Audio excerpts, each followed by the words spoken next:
दफन करने के लिए, कफन के लिए आज मुझे हाथ फैलाकर भीख मांगना होगा। हाँ भैया ठीक है मेरे भाई, जरा मदद करो।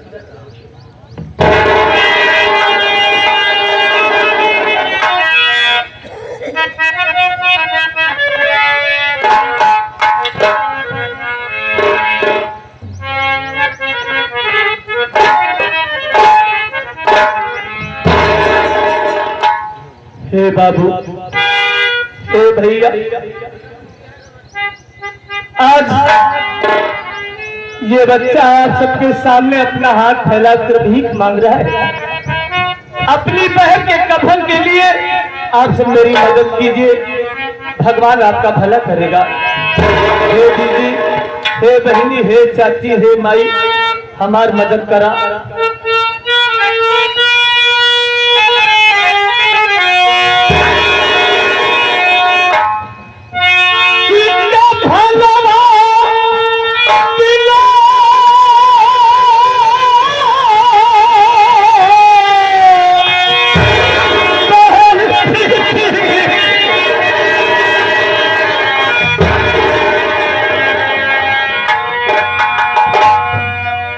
हमारे रणजीत भैया के पापा श्री जी सऊदिया वाले भैया, और इन्हीं के साथ में हमारे ए पार्टी के मालिक महोदय राजकुमार गौतम जी के बांधोई साहब जी 21 रुपए से आपके मदद कर रहे कफन के लिए साहबान को नमस्कार, प्रणाम बा, आशीर्वाद की कामना।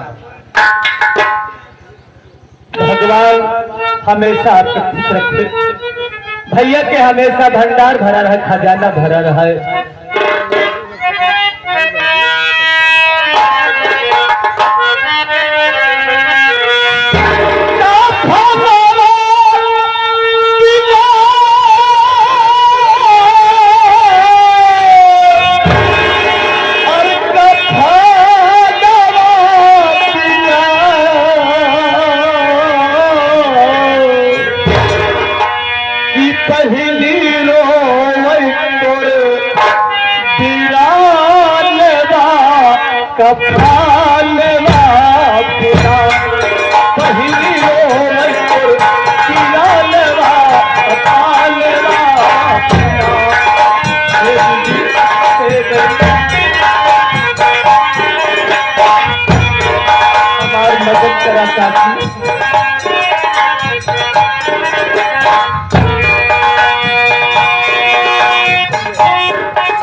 मदन मुरारी हमरा ऊपर तल कर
हमारे भैया रणजीत भैया के जीजा जी, ए बड़े जीजा जी और अनन्या के चाचा जी 21 रुपया का पुरस्कार, नमस्कार, प्रणाम, आशीर्वाद की कामना। भैया के हमेशा भंडार भरा रहा, हर बेटी बेटा दिए बाबू, जब एक मजबूर के मदद करता बाबू।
हमारे बड़े भैया सऊदी वाले बाबू साहब, इनकी भांजी छोटी से जिनको बाबूजी गोद में लिए हैं, आपकी मदद कफन के लिए 51 रुपया से बच्चे को हम सब की मदद लग जाए भैया का प्रणाम। जब तलक गंगा जमुना में पानी रहे, जब तलक गंगा यमुना में पानी रहे, तब तलक इस बच्ची की जिंदगानी रहे। मालिक से हमेशा सलामत रखना। गजराज सिंह बना प्यारा पहिल के कहला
बहन की कफन के लिए काफी पैसा आ गया है। भैया बाबू बहुत मदद किए। चलो बहन का कफन दफन किया जाए। मेरे भाई मेरी मदद करो, उठाओ बहन की लाश।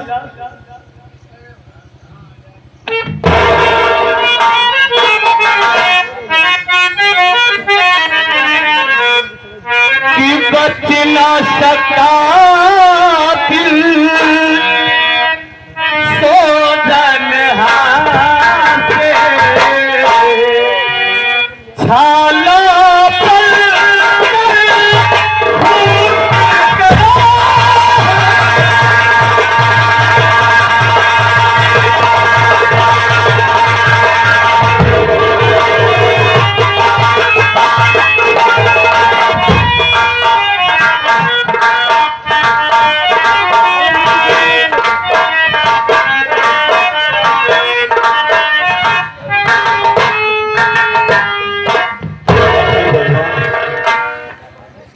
मैं ठीक हो गया हूँ।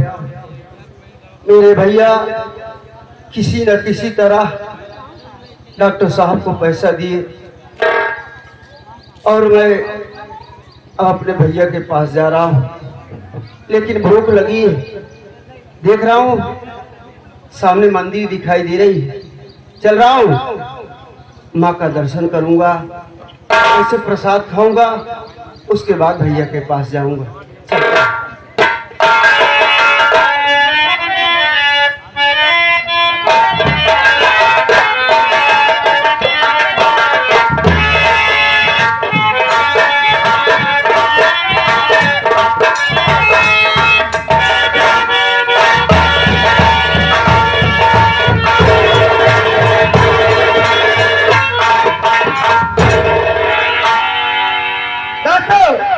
आप मेरा परिचय लीजिए, मैं कौन हूँ।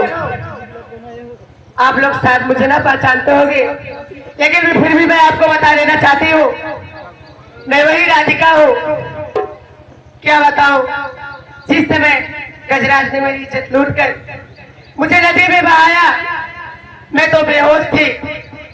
होश में आने के बाद मैं क्या देखती हूँ कि मैं डाकुओं के समूह में अपने आप को पाई।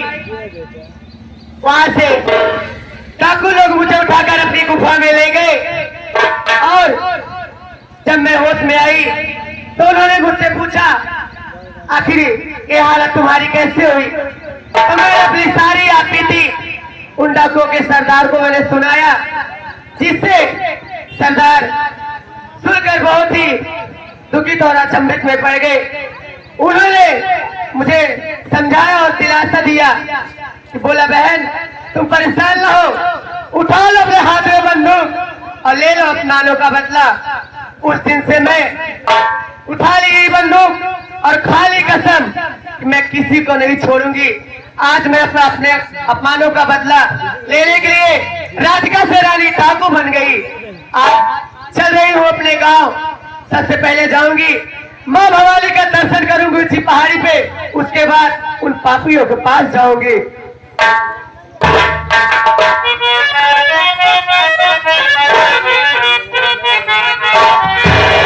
समय कितना भी लाजिक हो, जमाना याद आता है।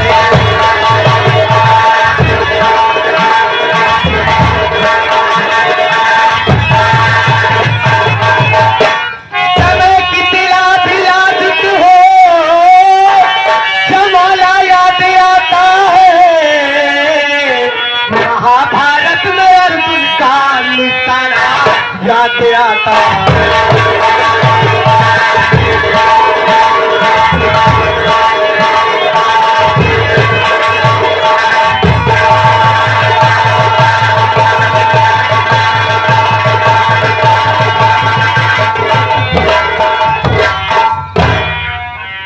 छोड़ा छिनरा बहतरा सारंग का साथ। अब नहा सारंग के संगे न रहा चलते ही एक ही मंदिर बना दी ही। आप लोग आया पूजा पाठ कराया, पूजा पाठ किया है। मंदिर के पुजारी हम ही नहीं। हमारे मंदिर में भाई साहब देखा वैसे भी सावन का महीना चलत बा। लवान कपूर अगरबत्ती नारियल न चढ़ाया। श्रद्धा व भक्ति रचना के प्रति आप सबका तो आया 70 रुपया नगद पैसा एक पैकेट दाल मोट चढ़ाई दी है।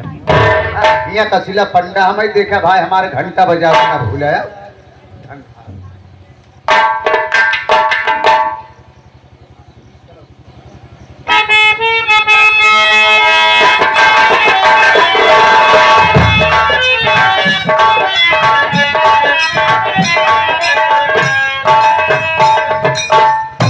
माँ के मंदिर पे आ गया हूँ। सबसे पहले माँ का दर्शन करता हूँ, उसके बाद प्रसाद खाऊंगा।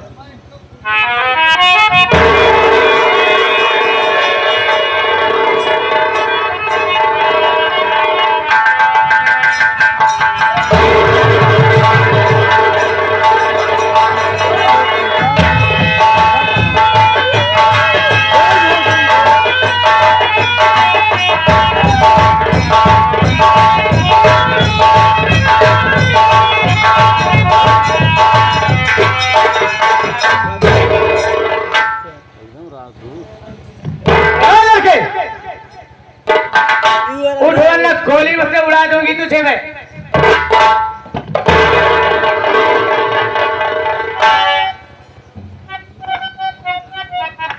नहीं सरदार जी, ऐसा मत करो। मैं तो माँ का दर्शन करने आया था, प्रसाद खाने आया था।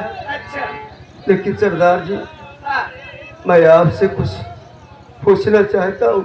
मुझसे पूछना चाहते हो? हाँ, बोलो। मेरी बात सुनिए।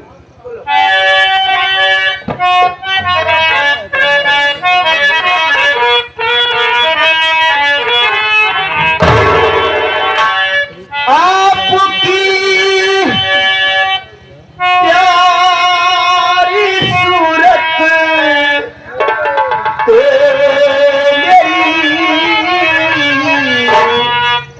महावीर से मिलती है।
कौन है? आपका नाम क्या है? आपकी सूरत देख करके मेरी भाभी माँ की याद आ गई। बोलो सरदार जी।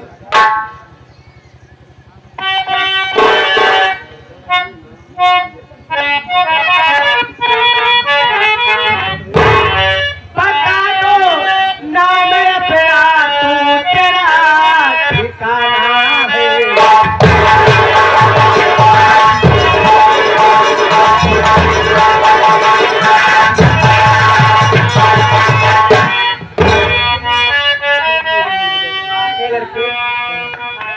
मैं तुमसे ये पूछना चाहती हूँ, तुम्हारा नाम क्या है और तुम्हारा ठिकाना कहाँ है? रहने वाले कहाँ के हो तुम? आप जानना चाहती है? मेरी बात सुनिए। कहते रोहित है मुझको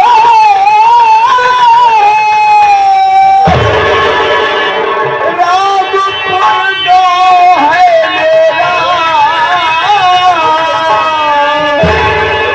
अरे बता दो अब सही मुझको तसल्ली अब न मिलती।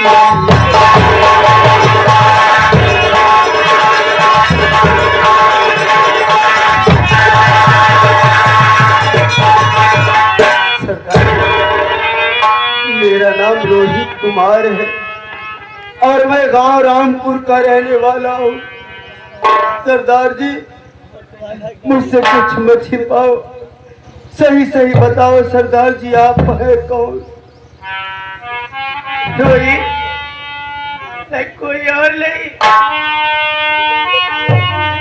तुम्हारी वही भाभी राधिका हूँ। रोहित, मेरी भाभी राधिका? नहीं, ऐसा नहीं हो सकता। माना कि आपकी सूरत मेरी भाभी माँ से मिलती है, लेकिन मेरी भाभी माँ कभी डाकू नहीं हो सकती। आप तो एक डाकू है, हत्यारा ने खूनी है। मेरी भाभी माँ नहीं हो सकती। नहीं मेरे मुल्ला, मैं तेरी भाभी राधिका हूँ। जिस तरह गजरान ने मेरी इज्जत लूट कर मुझे लेने में आया, मैं तो बेहोश थी। जब मेरी आंखें खुली मुल्ला, तो मैं अपने आप को डाकुए के समूह में पाई। उन्होंने मुझसे सारी आपत्ति पूछी तो मैंने उन्हें सब कुछ सच सच बता दिया, जिस कारण उन्होंने बोला, बहन अगर तुझे बालों का बदला चुकाना है अपने, तो उठा लो हाथों में बंदूक और मिटा दे उन पापियों को और ले ले बदला। इसी कारण तेरी ये भाभी राधिका से रानी डाकू बन गई।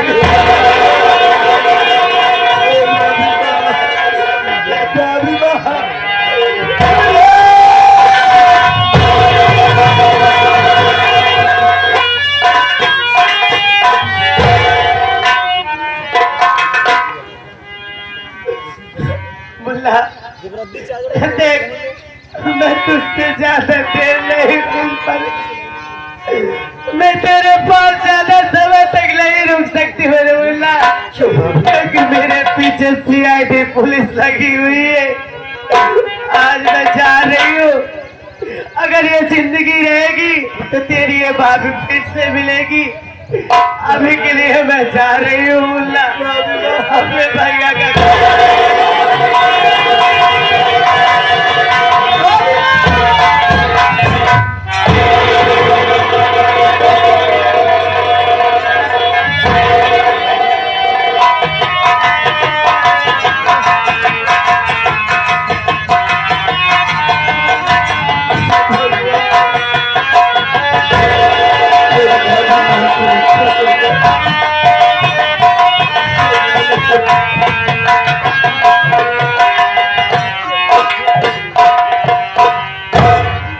हे बाबू, बड़ी जोरों से भूख लगी हुई है, भूख से परेशान हूँ बाबू। हो सके तो मुझे एक रोटी का टुकड़ा दे दो बाबू, वरना मैं भूख से तड़प तड़प के मर जाऊंगा। अरे भैया एक रोटी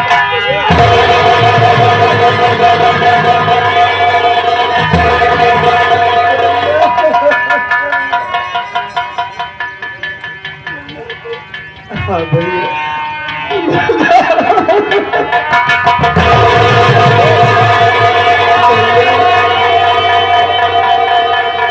ठीक हो गया मेरे भाई। अरे मैं तुझसे मिलने के लिए जब डॉक्टर साहब का पैसा जमा कर दिया तो तुझसे मिलने के लिए बेताब रहा, लेकिन डॉक्टर साहब बताए कि तेरा भाई, तुम्हारा भाई तुम्हें ढूंढने के लिए निकल पड़ा है। मैं ढूंढते ढूंढते परेशान हो गया भैया।